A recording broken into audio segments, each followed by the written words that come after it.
dia do jeito que eu acordei aqui. Estou eu. Acabei de acordar. Estou meia dormindo ainda. Nós vamos louvar, glorificar, exaltar, grandificar. Nós vamos fazer tudo para Deus. Eu sei que eu estava até conversando ontem com uma pessoa, ontem à noite, né? Uma moça. Eu falei com ela assim, orgulho das pessoas. Eu tenho orgulho de ter uma casa bonita, eu tenho orgulho de ser bonita, eu tenho orgulho de ter um carro caro, eu tenho orgulho de ter muito dinheiro, eu tenho orgulho. Gente, é igual eu estava vendo um cara falando. Aonde você vai estar daqui 100 anos? Será que você vai estar aqui? Quantos anos você tem hoje? Será que você vai estar aqui daqui 100 anos? Então preste atenção. Preste atenção nos seus sentimentos. Preste atenção. Não existe ser humano que você bajule, que te traga da morte para a vida. Olha para você ver o Faustão. Um exemplo do Faustão. Um homem bilionário. Um homem que tem horrores de dinheiro. Um homem pai de família. Os filhos trabalham, né, na televisão. A esposa também trabalha na televisão, a Luciana, produtora. Ela que é toda, né, fica por trás de todas aquelas coisas do Faustão, Luciana Cardoso. E hoje o Faustão precisa de um coração. De um coração. E você sabe que se eu pegar o meu coração para dar pro Faustão, eu tenho que estar morta. Mas não morta. Assim, o coração parou de bater, não adianta. Meu coração parar de bater, não adianta. Tem que ter o que? Uma morte cerebral, o coração pulsando ainda, para doar para ele. Ele está na fila do SUS esperando, porque o caso dele é grave. Então, se você acha que o dinheiro é tão importante, se você acha que você bajula tanto esse seu amigo, a família dele, que na verdade você não vai ter nada quando ele morrer, ele não vai deixar nem um tostãozinho para você, porque quem tem direito é a família até chega a recorrer na justiça. Se recorre de irmão de sangue, imagine de você que nem é parente. Então, preste atenção. Preste atenção, para de fazer isso. Para de bajular os outros que têm dinheiro. Para de bajular as pessoas. Para. Bajulação, exaltação, glorificação. Nem é bajulação, mas exaltar, glorificar, santificar, agradecer a todo tempo. Claro que nós temos que ser educados com as pessoas. O único rei que existe é Deus, Pai de Jesus. Olha o Faustão. Quem pode fazer por ele? Deus. Deus pode sim. Deus pode. Como, Luciana? Dar um coração dos outros para ele? Pode. Pode ser que ele permita que alguém morra e morra de derrame cerebral, de alguma coisa que o coração continue batendo. E o estado dele é gravíssimo e ele vai ter um coração. Um coração. Já aconteceu isso, histórias reais, onde a pessoa precisava de um órgão, um rim, alguma coisa, e de repente, porque tem que ser compatível, gente, não é qualquer um, não é eu e você, tem que ser compatível, tem que fazer exame se o sangue é compatível com outro sangue. Então, não é assim tão fácil. Mas também não é impossível, porque para Deus nada é impossível. E Ele faz quando Ele quer e na hora que Ele quer. E não depende de dinheiro para isso, depende da vontade de Deus, porque Ele é rei, somente Ele é rei. Então, preste atenção nisso. Gugu Liberato morreu, acabou. Quem foi que ressuscitou? E tá aqui entre nós, porque você não tem poder, seu amigo não tem poder, o dinheiro do Gugu não tem poder. Aliás, o dinheiro do Gugu só trouxe confusão e mais vergonha para a vida dele ainda, quando ele esteve vivo, né? Quantos homens que apareceram na vida do Gugu? Quantos problemas pessoais vieram à tona por causa do dinheiro dele? Mas se um pobrezinho morrer, não deixar nada, não vai ter problema nenhum. Rapidinho, ninguém vai brigar por causa dele, ninguém vai falar dele, não vai ter esse problema, não vai ter luta na justiça, não vai ter, porque não vai ter nada. Ele viveu o que ele teve que viver. Agora, você que acha, gente, eu vi uma menina postando uma coisa, achei ridículo. Ela postou assim que ela tinha uma bis, eu lembro quando ela comprou a primeira bis, ela postou no Facebook. Sinceramente, eu não posto carro meu, eu não posto nada meu, que, sabe, sim, para mostrar para os outros que eu adquiri, sabe? A não ser que eu faça propaganda no meu brechó de roupa. Aí ela postou quando ela comprou a primeira moto dela. Aí depois, esses dias ela trocou de cor de moto. Ela trocou por uma outra moto, zero, eu acho. Nem olhei direito. Mas eu li. Eu li, ai, que Deus me abençoe. Como que você quer que Deus te abençoe se você está mostrando? Como que você quer que Deus te abençoe se você está estimulando a pessoa a sentir ciúmes de você? Nem inveja, ciúmes. E querer ter uma igual. Você está te estimulando o mal ir para sua casa. Porque você está mostrando, você está incentivando o mal ir para sua casa, os olhares ruins para cima de você. Porque quem não gosta dela vai falar, não, eu não quero que essa fulana tenha essa moto. Vai desejar um mal para ela. Pode até colocar a mão em cima daquela foto ali e amaldiçoar ela. Minha mãe sempre me ensinava isso. Não deixe a foto sua espalhada em qualquer lugar quando eu era menina. Sabe por quê? Porque alguém pode pegar essa foto sua e ela pode fazer maldade para você. Pode levar para algum lugar. E hoje tá tão fácil, né, gente? O mal existe. Satanás existe. O inimigo existe. Deus é poderoso, mas Deus permite algumas coisas entrarem na nossa vida, igual permitiu o espírito mal entrar dentro de Saul. Por quê? Porque ele é Deus. Porque às vezes ele quer te ensinar alguma coisa. Então para de ficar ostentando na rede social. Para, porque às vezes você mesmo está cavando a sua própria cova. Os ladrões estão olhando para você. Os assaltantes estão olhando para você. Aqueles enciumados que não querem que você tenha nada estão olhando para você. Então, preste atenção.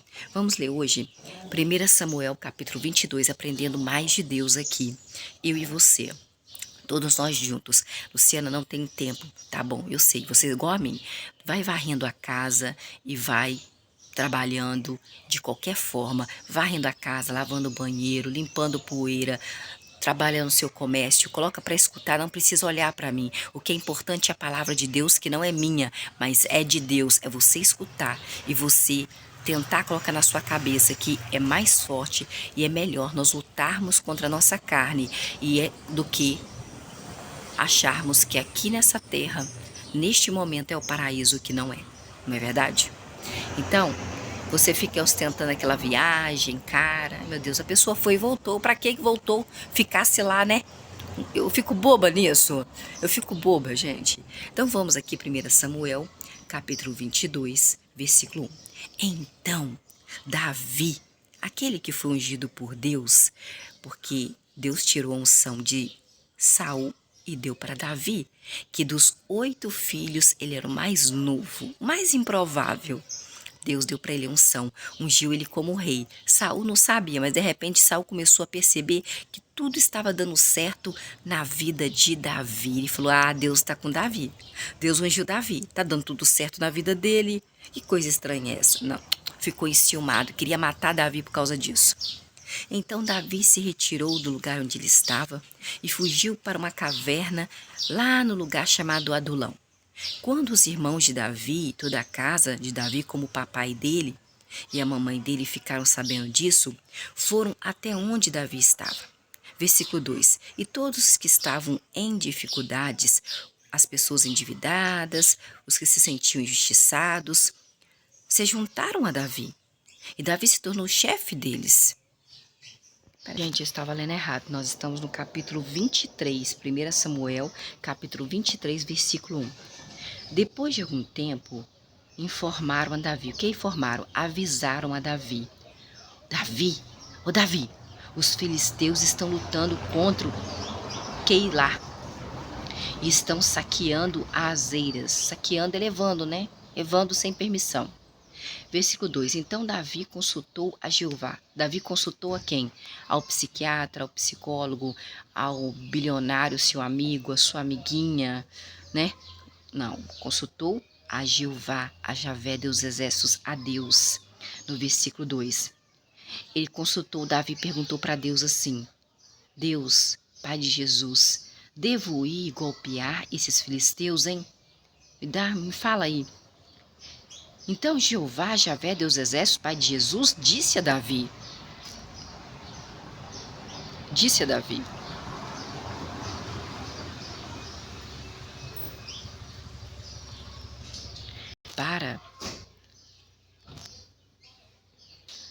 Para lutar contra o exército dos filisteus.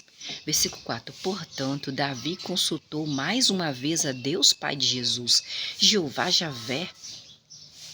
E Jeová Javé, Deus Exércitos, respondeu de novo a Davi: Davi, vá, desça ao lugar chamado Keila, pois eu, Deus Pai de Jesus, entregarei os filisteus nas suas mãos. Não é você que vai vencer, sou eu que vou fazer você vencer, Davi.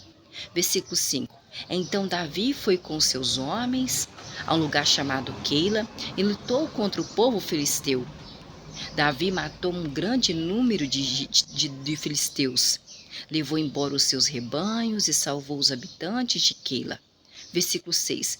Quando Abiatar era filho de Aimeleque, o sacerdote, fugiu para se juntar a Davi no lugar chamado Keila, ele levou consigo um éfode. Éfode era aquele negócio que ficava uma roupa, acredito que seja uma roupa, que Deus usava, o sacerdote usava. Versículo 7. Saul, o ex-ungido de Deus, que era rei do povo israelita, foi informado: ó, Saul, você não quer matar Davi?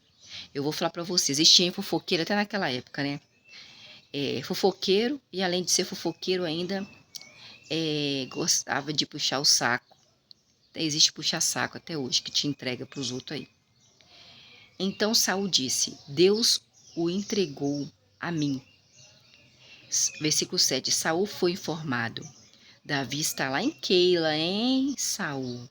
Então Saul, ex-ungido de Deus, rei do povo de Israel, disse: Deus entregou Davi a mim, pois ele entrou numa cidade com portões e trancas, e não tem como Davi fugir.